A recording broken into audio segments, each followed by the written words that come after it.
2023 में supreme court के 10 बड़े फैसले जिन पर पूरे देश की निगाहें रही। सुप्रीम कोर्ट ने अपने फैसलों से भारत में कई महत्वपूर्ण निर्णयों को दिशा दी है। यह देश के लोकतंत्र के लिए बहुत ही महत्वपूर्ण बात है कि भारत का सुप्रीम कोर्ट हमेशा से ही स्वतंत्र फैसलों के लिए जाना जाता रहा है और इसी कड़ी में इस साल भी सर्वोच्च न्यायालय ने कई चर्चित फैसले किए। तो आज की इस वीडियो में हम बात करने वाले हैं top 10 verdict of supreme court. जैसा कि हम सभी को पता है कि सुप्रीम कोर्ट भारत का सर्वोच्च न्यायालय है और इसका मुख्य कार्य कानून का पालन सुनिश्चित करना है। यह संविधान के अनुच्छेद 124 के तहत स्थापित किया गया था। सुप्रीम कोर्ट के पास कानूनों की व्याख्या करने और उन पर निर्णय देने की शक्ति है। यह उच्च न्यायालयों और अन्य सभी न्यायालयों के निर्णयों की भी समीक्षा कर सकता है। साथ ही सुप्रीम कोर्ट नागरिकों के मूल अधिकारों की रक्षा करने के लिए भी जिम्मेदार है। कोई भी व्यक्ति जिसे लगे कि उसके मूल अधिकारों का उल्लंघन हुआ है वह सुप्रीम कोर्ट का दरवाजा खटखटा सकता है। इतना ही नहीं, सुप्रीम कोर्ट संविधान की रक्षा करने के लिए भी जिम्मेदार है और यह सुनिश्चित करता है कि सरकार संविधान के अनुसार कार्य करे। अब जबकि साल 2023 समाप्ति की तरफ है, तो ऐसे में आइए जानते हैं कि इस साल सुप्रीम कोर्ट के कौन से ऐसे 10 बड़े फैसले आए जिन पर खूब चर्चा हुई। चलिए पहले फैसले की बात करते हैं। 370 हटाने पर सुप्रीम कोर्ट की मुहर। यह फैसला हाल ही में सुप्रीम कोर्ट ने सुनाया है और सुप्रीम कोर्ट ने जम्मू कश्मीर से आर्टिकल 370 हटाने के केंद्र सरकार के फैसले को वैध माना है। Chief justice of India DY Chandrachud ने अपने वर्डिक्ट में कहा कि जम्मू कश्मीर के पास भारत में विलय के बाद आंतरिक संप्रभुता का अधिकार नहीं है। अनुच्छेद 370 एक अस्थायी प्रावधान था। हालांकि सुप्रीम कोर्ट ने जम्मू कश्मीर राज्य का दर्जा बहाल करने और 30 सितंबर 2024 तक चुनाव करने के लिए कहा। हमें याद होगा कि 5 अगस्त 2019 को मोदी सरकार ने जम्मू कश्मीर से अनुच्छेद 370 के प्रभाव को खत्म कर दिया था और साथ ही राज्य को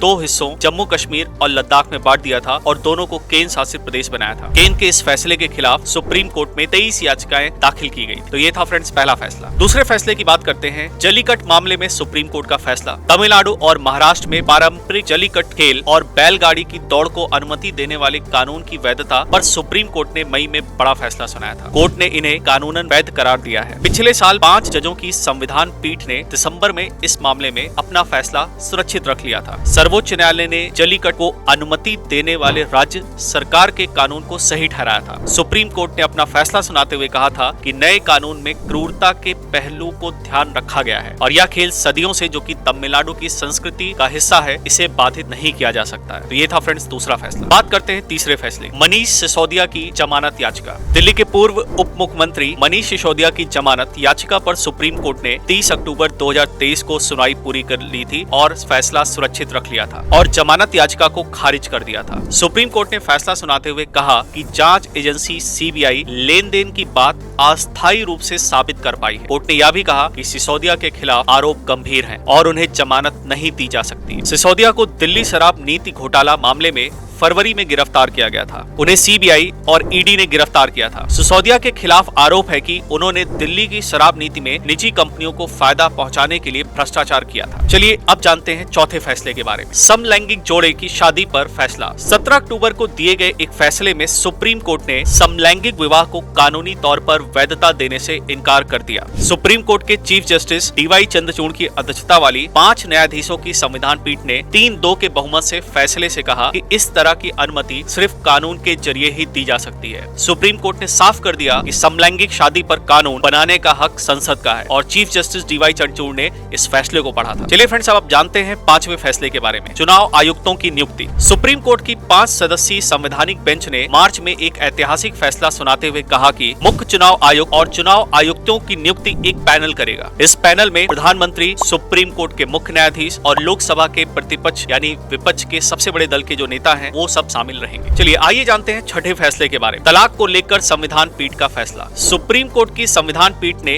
अपने अहम फैसले में कहा कि ऐसे मामलों में जहां पति पत्नी के साथ रह पाने की कोई भी संभावना न बची हो, वहां आर्टिकल 142 के तहत मिली विशेष शक्तियों का इस्तेमाल करते हुए अपनी ओर से भी तलाक दे सकता है। ऐसे मामलों में जहां पति पत्नी दोनों ही तलाक के लिए सहमत हैं या फिर भले ही दोनों में से एक जीवन साथी तलाक के लिए सहमति नहीं दे रहा हो, तब भी सुप्रीम कोर्ट तलाक का आदेश दे सकता है। इस फैसले का मतलब साफ था कि तलाक के लिए 6 महीने का इंतजार करना अनिवार्य नहीं होगा। अनुच्छेद 142 में इस बात का प्रावधान है कि न्याय के हित में सुप्रीम कोर्ट कानूनी औपचारिकताओं को दरकिनार करते हुए किसी भी तरह का आदेश दे सकता है। चलिए अब जानते हैं 7वें बड़े फैसले के बारे में। भ्रष्ट अधिकारियों पर अहम फैसला। भ्रष्टाचार में शामिल अधिकारियों पर लगाम लगाने के लिए सुप्रीम कोर्ट की संविधान पीठ ने अहम फैसला दिया। कोर्ट ने साफ किया कि साल 2014 से पहले दर्ज भ्रष्टाचार के मामलों में में भी अधिकारियों को गिरफ्तारी से संरक्षण नहीं मिलेगा। सुप्रीम कोर्ट ने साफ किया कि 2014 में दिया गया उनका फैसला, जिसके तहत कोर्ट ने सरकारी अधिकारियों को गिरफ्तारी या फिर जांच में संरक्षण के प्रावधान को रद्द कर दिया था, वो फैसला पूर्ण व्यापी प्रभाव से लागू होगा। चलिए चलते हैं 8वें फैसले की तरफ। बिना मुहर लगे मध्यस्थता समझौते